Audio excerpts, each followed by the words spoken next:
The topic we will be discussing in this video is propagation of impulse. ये topic start करने से पहले I would highly recommend कि आपने सबसे पहले रेस्टिंग मेम्ब्रेन पोटेंशियल वाला वीडियो देखा हो और एक्शन पोटेंशियल वाला वीडियो देखा हो, उसके बाद ये टॉपिक हम लोग समझ सकते हैं।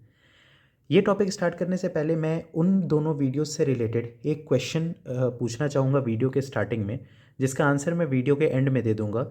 The question is why the deficiency of calcium ion leads to muscle tetany. तो इसका आंसर मैं वीडियो के लास्ट में दूंगा। तब तक के लिए हम लोग पढ़ते हैं प्रोपोगेशन ऑफ इम्पल्स। तो इम्पल्स जो कि एक्शन पोटेंशियल जनरेट हो रहा था, जो कि हमने पिछले वीडियो के अंदर बहुत डिटेल में डिस्कस किया है, वो अब एक्शन पोटेंशियल एक नर्व के थ्रू प्रोपोगेट कैसे करता है। सी रेस्टिंग मेम्ब्रेन पोटेंशियल में हमने देखा कि जब नर्व जो होती है वो रेस्ट जब करती है तो फिर उसके अंदर कैसे पोटेंशियल डेवलप होता है उसके मेम्ब्रेन में, उसको हमने रेस्टिंग मेम्ब्रेन पोटेंशियल कहा। अब जब एक्शन पोटेंशियल जनरेट हुआ, मतलब जब नर्व को स्टिमुलेट किया गया, तो कहीं जो एक्शन पोटेंशियल डेवलप हुआ वो हमने देखा एक्शन पोटेंशियल वाले वीडियो में। अब इस वीडियो के अंदर हम लोग देखेंगे कि वो एक्शन पोटेंशियल इस पूरे नर्व में दौड़ती कैसे है, मतलब प्रोपोगेशन ऑफ एक्शन पोटेंशियल या फिर प्रोपोगेशन ऑफ इम्पल्स हम लोग देखेंगे। पिछले वीडियो के अंदर हमने देखा था कि जो एक्शन पोटेंशियल होता है वो जब जनरेट होता है तो वो जनरेट होकर के एक्सॉन हिलॉक पे मेनली एक्शन पोटेंशियल का जनरेशन होता है, और यहाँ से फिर एक्शन पोटेंशियल आगे की तरफ बढ़ता है, और वो कैसे बढ़ता है वो हम लोग समझते हैं। तो एक्शन पोटेंशियल लेट सपोज कि एक्सॉन हिलॉक पे जनरेट हुआ। यहाँ पे जो एक्शन पोटेंशियल जनरेट हुआ तो सिंपल सी बात है कि जो मेम्ब्रेन के इनर साइड का जो सरफेस होगा वहाँ पे पॉजिटिव चार्ज एकुमुलेट हो जाएगा और आउटर सरफेस पे नेगेटिव चार्ज एकुमुलेट होगा। रेस्ट ऑफ द मेम्ब्रेन पे रेस्टिंग मेम्ब्रेन पोटेंशियल के तहत अंदर की तरफ नेगेटिव चार्ज और बाहर की तरफ पॉजिटिव पोटेंशियल होगा, जिसकी वजह से यहाँ पे एक नेगेटिव पोटेंशियल होगा और जहाँ पे एक्शन पोटेंशियल जनरेट हुआ है वहाँ पे पॉजिटिव पोटेंशियल होगा।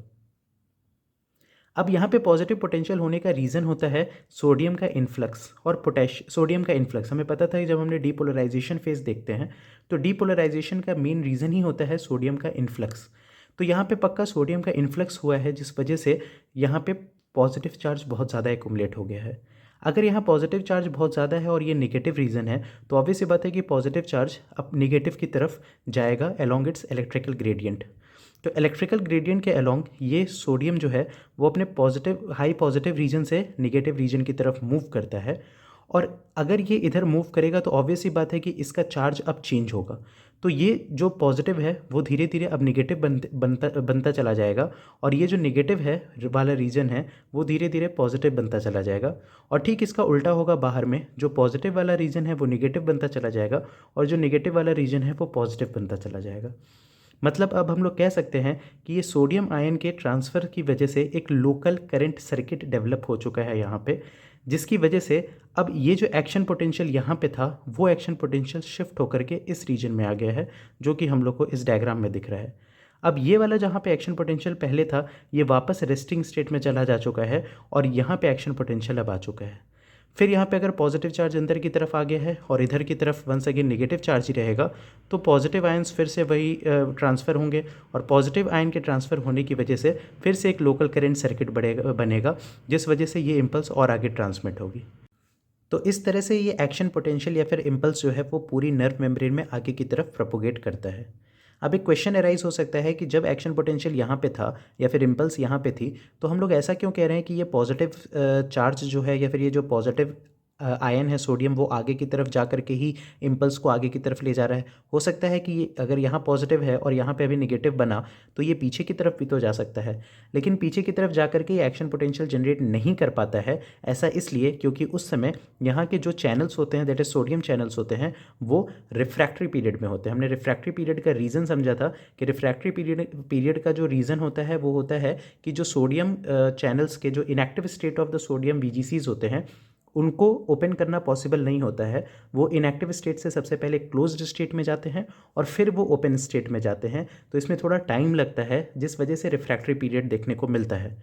तो यहाँ पे चैनल्स में रिफ्रैक्टरी पीरियड के होने की वजह से ये यहाँ पे एक्शन पोटेंशियल पीछे की तरफ नहीं जा सकता है, ये हमेशा आगे की तरफ ही जाता है। अब हम लोग कहते हैं कि दो तरह का कंडक्शन होता है depending upon the direction of the propagation. एक होता है ऑर्थोड्रोमिक कंडक्शन और एक होता है एंटीड्रोमिक कंडक्शन। अगर in the normal physiological direction, जिस डायरेक्शन में नर्व इम्पल्स जाना चाहिए उस डायरेक्शन में जा रहा है, जो कि नॉर्मल फिजियोलॉजिकल डायरेक्शन है, तो उसको हम लोग कहते हैं ऑर्थोड्रोमिक कंडक्शन, जो कि जनरली होता है from the cell body to the, that is dendrite से लेकर के और एक्सॉन से होते हुए, और ये जाना चाहिए nerve impulse to the axon terminal. But कुछ केसेस के अंदर एंटीड्रोमिक कंडक्शन भी हम लोगों को देखने को मिलता है, लेकिन इसका कोई रोल नहीं होता है। अब ये ऑर्थोड्रोमिक और एंटीड्रोमिक कंडक्शन क्या होता है, इसको थोड़ा सा डिटेल में हम लोग समझते हैं। एक एग्जांपल के तौर पे सपोज करते हैं कि बहुत सारे नर्व्स हैं जो कि कनेक्टेड हैं फ्रॉम सीएनएस टू पेरिफेरी। तो कोई भी इन्फॉर्मेशन अगर हम लोगों को सीएनएस से पेरिफेरी की तरफ ले जाना है, तो उसके लिए ये नर्व्स के थ्रू ही वो इन्फॉर्मेशन जाएगी। अब लेट सपोज कि एक नर्व है वो स्टिमुलेट हुई, स्टिमुलेट होकर के उसने न्यूरोट्रांसमीटर रिलीज़ किए, वो न्यूरोट्रांसमीटर्स बाइंड करेंगे अगले नर्व के लाइगेंड मेडिकेटेड चैनल से। ये सब हम लोग एक्शन पोटेंशियल वाले वीडियो में डिस्कस कर चुके हैं, जिसकी वजह से सोडियम का इन्फ्लक्स होगा, जिसकी वजह से यहाँ पे एक एक्शन पोटेंशियल जनरेट होगा। कहाँ पे? एक्सॉन हिलॉक पे। एक्सॉन हिलॉक पे ये एक्शन पोटेंशियल जनरेट होने के बाद ये एक्शन पोटेंशियल आगे की तरफ प्रोपोगेट करेगा इसी मैकेनिज्म से। ये आगे की तरफ जब जा रहा होगा, तो अगर एक बार ये एक्शन पोटेंशियल यहाँ से यहाँ पहुँच गया, तो फिर ये वापस यहाँ से यहाँ नहीं आएगा। क्यों? क्योंकि यहाँ पे जो चैनल्स होंगे वो उस समय अपने रिफ्रैक्टरी पीरियड में होंगे। तो ये हो गया नॉर्मल प्रोपोगेशन। लेट सपोज कि कोई ऐसा केस होता है जिस समय ये सीएनएस से पेरिफेरी में जितने भी नर्व्स हैं उसमें से किसी भी नर्व के बीच में हम लोगों को कोई स्टिमुलस मिल जाता है। तो इस केस में तो स्टिमुलस जो था वो न्यूरोट्रांसमीटर स्टिमुलस था, मतलब पिछले वाली नर्व का न्यूरोट्रांसमीटर जो था वो स्टिमुलेट कर रहा था इस नर्व को, जिसकी वजह से एक्शन पोटेंशियल जनरेट हो रहा था, और उसकी वजह से ये एक्शन पोटेंशियल आगे की तरफ प्रोपोगेट करता है। और उस एक्शन पोटेंशियल के प्रोपोगेट करने की वजह से यहाँ पे जो एक्सॉन टर्मिनल पे जो सिनेप्टिक वेसाइकल्स प्रेजेंट है वो फिर अपना न्यूरोट्रांसमीटर्स रिलीज़ करते हैं, फिर वो अगले नर्व को स्टिमुलेट करते हैं, वहाँ एक्शन पोटेंशियल जनरेट होता है, वो प्रोपोगेट करता है। इस तरह नर्व टू नर्व प्रोपोगेशन होता रहता है, दैट इज़ नर्व ट्रांसमिशन होता रहता है। बट इन केस अगर ऐसा मान लेते हैं हम लोग कि अगर स्टिमुलस अप्लाई होता है इस पूरे के पूरे एक्सॉन के बीच में कहीं अगर स्टिमुलस अप्लाई हो जाता है, तो ऑब्वियस ही बात है कि यहाँ पे क्या हो जाएगा कि यहाँ पे एक पॉजिटिव पोटेंशियल डेवलप कर जाएगा, क्योंकि यहाँ पे एक्शन पोटेंशियल का फॉर्मेशन हो जाएगा ड्यू टू, क्योंकि स्टिमुलस हमने यहाँ अप्लाई किया है।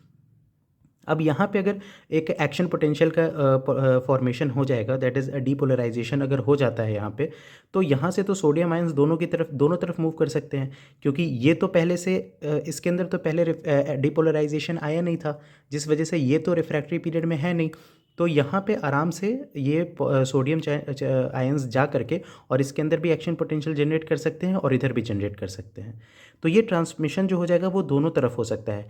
ये अलोंग द जब ये along the normal physiological direction होता है तब तो इसको हम लोग ऑर्थोड्रोमिक कहते हैं, और जब ये पीछे की तरफ जाता है तो उसको हम लोग एंटीड्रोमिक कंडक्शन कहते हैं। लेकिन एंटीड्रोमिक कंडक्शन कभी सक्सेसफुल हो नहीं पाता है। उसका रीज़न ये है कि ऑब्वियस ही बात है कि अगर एक्शन पोटेंशियल पीछे की तरफ जा रहा है, पर इस पूरे नर्व की टेंडेंसी तो ये है कि जितने भी स्टिमुलस आ रहे हैं वो इधर की तरफ आ रहे हैं।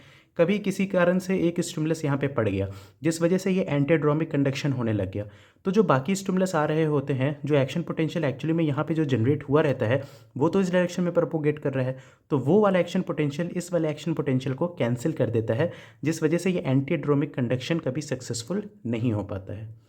दूसरा रीज़न ये है कि सपोज़ कि वहाँ से स्टिमुलस कोई आ नहीं रहा है, फिर भी अगर ये एंटीड्रोमिक कंडक्शन की वजह से अगर ये जो इम्पल्स है वो पीछे की तरफ प्रोपोगेट करता है, और इसके प्रोपोगेशन की वजह से क्या होगा कि ये मेम्ब्रेन तो डीपोलराइज हो जाएगी, लेकिन क्या ये दूसरे नर्व को स्टिमुलेट कर पाएगी? नहीं, क्योंकि न्यूरोट्रांसमीटर तो हमेशा एक्सॉन टर्मिनल से ही ना रिलीज़ होंगे, ये वापस थोड़ी ना ये एक्सॉन टर्मिनल को उधर रिलीज़ करवा देगी, यहाँ तो कोई सिनेप्टिक वेसाइकल है ही नहीं, तो इस वजह से उसका कोई रोल नहीं होता है इस एंटीड्रोमिक कंडक्शन का। तो ये हमने प्रोपोगेशन ऑफ इम्पल्स देखा।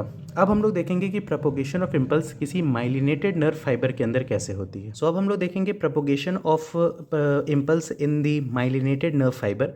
सबसे पहले माइलिनेशन जो भी होता है किसी भी नर्व सेल का, पेरिफेरल नर्वस सिस्टम के अंदर माइलिनेशन करने का काम होता है श्वान सेल्स का, और सेंट्रल नर्वस सिस्टम के अंदर माइलिनेशन करने का काम होता है ऑलिगोडेंड्रोसाइट्स के अंदर। अब ये माइलिन नर्व फाइबर्स एक्चुअली में कौन से नर्व फाइबर्स होते हैं, तो अगर हम लोग according to Erlanger Gasser classification देखें नर्व फाइबर की, तो उसमें A alpha, A beta, A gamma और ए डेल्टा और बी, ये सारे फाइबर्स जो होते हैं वो माइलिनेटेड होते हैं। जो सी टाइप के फाइबर्स होते हैं वो अनमाइलिनेटेड फाइबर्स होते हैं। यहाँ पे प्रोपोगेशन कैसे होता है वो हम लोग समझेंगे। सबसे पहले माइलिनेटेड फाइबर को हम लोग समझ लेते हैं। ये एक एक्सॉन है जो कि माइलिनेटेड फाइबर का एक्सॉन है, जिसके अंदर ये जो मेम्ब्रेन के ऊपर इंसुलेशन प्रेजेंट है, इसको हम लोग कहते हैं माइलिन शीथ, जो कि इंसुलेटर का काम करती है। और इन माइलिन शीथ के बीच में जहाँ पे माइलिन शीथ एब्सेंट है उसको हम लोग कहते हैं नोड ऑफ रैनवेयर।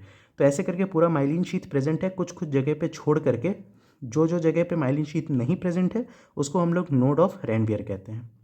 अब इसके अंदर एक्शन पोटेंशियल कैसे प्रोपोगेट करता है, तो लेट सपोज कि इधर वाला यहाँ पे कहीं एक्सॉन हिलॉक था और यहाँ पे एक एक्शन पोटेंशियल बना, जिसकी वजह से अंदर का पोटेंशियल पॉजिटिव और बाहर का पोटेंशियल नेगेटिव हो गया।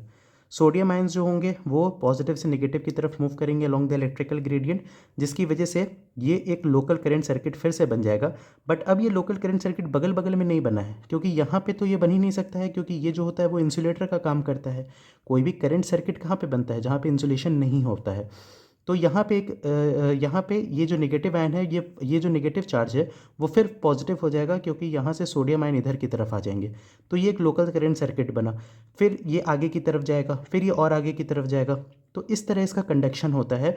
मतलब एक तरह से कह सकते हैं कि जंप करके इसका कंडक्शन होता है। उसके अंदर भी वही चीज़ हो रहा था, लेकिन जंपिंग स्टेट में नहीं हो रहा था। इसके अंदर जंप कर करके एक्शन पोटेंशियल जो है वो प्रोपोगेट करता है। इससे फ़ायदा क्या होता है, क्योंकि इसको कम टाइम में ज़्यादा डिस्टेंस ये ट्रैवल कर पा रहा है, इस वजह से इसका टाइम और एनर्जी दोनों बचता है। मतलब कह सकते हैं कि इससे कंडक्शन वेलोसिटी भी इंक्रीज़ हो जाती है और इससे एनर्जी भी कंजर्व हो जाता है। और कंडक्शन वेलोसिटी को एक्चुअली में अफेक्ट करने वाले दो फैक्टर्स होते हैं, दो मेन फैक्टर्स होते हैं, जिसमें से पहला माइलिनेशन होता है कि अगर कोई नर्व जो है वो माइलिनेटेड होगी तो वो कंडक्शन वेलोसिटी उस नर्व के अंदर ज़्यादा होगी। उसी तरह अगर किसी नर्व का डायमीटर ज़्यादा होगा तो उसके अंदर कंडक्शन वेलोसिटी ज़्यादा होता है। ये जो कंडक्शन हम लोगों को देखने को मिल रहा है माइलिनेटेड नर्व फाइबर्स के अंदर, उसको हम लोग कहते हैं सॉल्टेटरी कंडक्शन। सो ये हमने पूरा प्रोपोगेशन ऑफ इम्पल्स देखा। इसके बाद हम लोग उस क्वेश्चन का आंसर देखते हैं कि why the calcium ion deficiency leads to the muscle tetany. इसका आंसर ये है क्योंकि जो कैल्शियम आयन की जब डेफिशिएंसी होती है तो उसकी वजह से जो भी मेम्ब्रेन होती है उसकी परमिएबिलिटी सोडियम आयन के लिए बढ़ जाती है।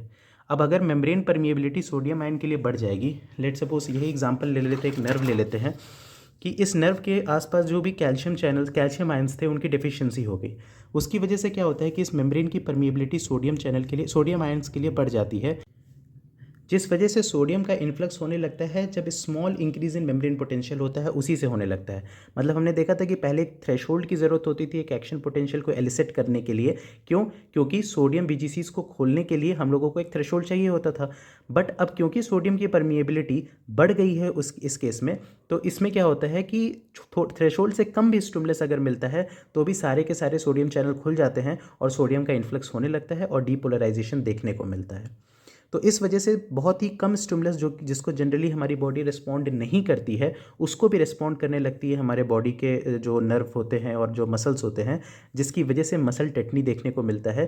क्योंकि अब लगातार कॉन्ट्रैक्शंस होते जाएंगे क्योंकि जिसको हमारा बॉडी स्टिमुलस मानता ही नहीं था वो भी अब स्टिमुलस की तरह काम कर रहा है, तो वो भी थ्रेशोल्ड को क्रॉस किए बिना ही वो स्टिमुलस की तरह काम कर रहा है। तो इस वजह से बार बार कॉन्ट्रैक्शंस हम लोगों को देखने को मिलेंगे, जिस वजह से मसल टेटनी डेवलप हो जाती है उन पेशेंट्स के अंदर जिनके अंदर कैल्शियम की डेफिशिएंसी होती है।